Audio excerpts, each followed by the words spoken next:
পশ্চিমবঙ্গের নির্বাচনী রাজনীতিতে নতুন মোড়। এবার লড়াই শুধু পদ্মফুল বনাম ঘাসফুল নয়, বরং মাছ হয়ে উঠেছে সবচেয়ে আলোচিত প্রতীক। আসসালামু আলাইকুম প্রিয় দর্শক, সকলকে আমন্ত্রণ বিডি অ্যাফেয়ার্সে। নির্বাচনী মিছিল মাছ হাতে প্রচার। ভারতের কেন্দ্রে ক্ষমতাসীন নরেন্দ্র মোদী এর দল বিজেপি আর পশ্চিমবঙ্গের শাসক দল অল ইন্ডিয়া তৃণমূল কংগ্রেস, এই দুই শক্তির লড়াই এবার নতুন মাত্রা পেয়েছে। নির্বাচনী প্রতীক ছাড়িয়ে মাছ এখন প্রচারের সবচেয়ে বড় অস্ত্র। প্রিয় দর্শক, বিজেপিকে সাধারণত নিরামিষ ভাবধারার দল হিসেবে দেখা হয়, তাই বাঙালি সংস্কৃতির সঙ্গে নিজেদের মানিয়ে নিতে দলটির প্রার্থীরা এখন হাতে তুলে নিচ্ছে মাছ। বহিরাগত তকমা মুছতে বিজেপি নেতারা মাছ নিয়ে প্রচারে নামছেন, যা রাজনৈতিক কৌশলের নতুন রূপ।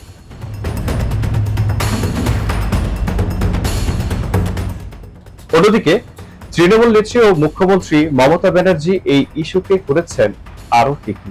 মাছ খাওয়া যাবে না, বিজেপি রাজ্যে মাছ খাওয়া যায় না, মাংস খেতে পারবেন না, ডিম খেতে পারবেন না, আপনারা আপনাদের ধর্মীয় যে আচার অনুষ্ঠান করেন সেটাও বিজেপি এক পক্ষ।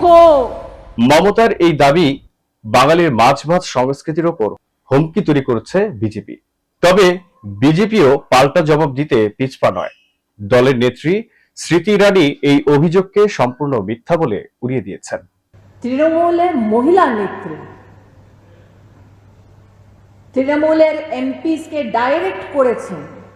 প্রিয় দর্শক, বিজেপি বলছে মাছ ভাত বাংলার সংস্কৃতির অংশ, এটি কখনো বন্ধ হবে না। এদিকে প্রধানমন্ত্রী নরেন্দ্র মোদী এই ইস্যুকে ঘুরিয়ে দিয়েছেন উন্নয়ন বিতর্কে। তার প্রশ্ন, বাংলায় এত নদী থাকা সত্ত্বেও কেন বাইরে থেকে মাছ আনতে হয়?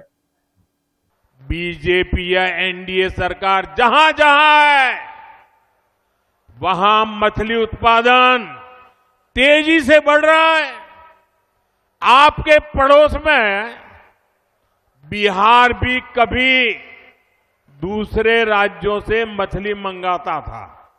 এর জবাবে মমতা ব্যানার্জি বলেন, রাজ্যের 80% মাছই স্থানীয়ভাবে উৎপাদিত। এখন আর বলে বেড়াচ্ছে মাছ খাবেন না, কেউ মাছলি খাতা হ্যায়, মাংস খাবেন না, ডিম খাবেন না, তো ব্যাঙের ছাতা খাবে? জোগাড় করে দিতে বলুন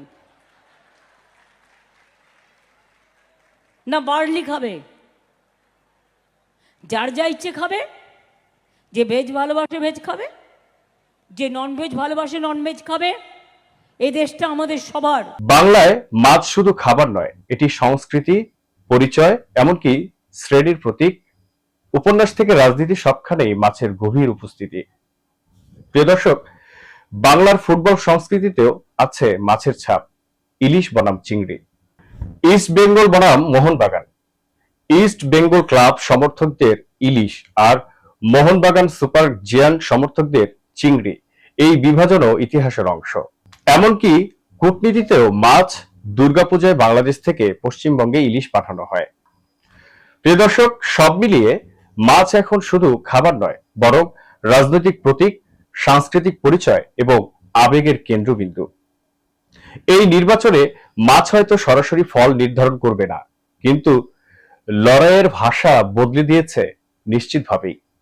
পশ্চিমবঙ্গের রাজনীতি আর সংস্কৃতি এখন যেন এক সুতোয় গাঁথা। আপনি যদি আমায় বলেন ধোসা খেতে, ওটাও আমি খাবো। উত্তরপ্রদেশ থেকে শুরু করে, বিহার থেকে শুরু করে, সাউথ ইন্ডিয়া থেকে শুরু করে, গুজরাট থেকে শুরু করে যত खाना पीना আছে, आप मेरे को खाने के लिए बोलो, मैं प्यार से खा लूंगी। बीते दशक में वहां भी फिश प्रोडक्शन डबल हुआ, दोगुना हुआ। आज असम भी अपनी फिश की रिक्वायरमेंट तो पूरी करता है, दूसरे राज्यों को भी फिश एक्सपोर्ट करता है। আর সেই সুতোয় জড়িয়ে আছে একটি সাধারণ মাছ। প্রিয় দর্শক, এরকম আপডেট নিউজ পেতে আমাদের চ্যানেলের সাথেই থাকুন। লাইক, কমেন্ট, শেয়ার করুন। আল্লাহ হাফেজ।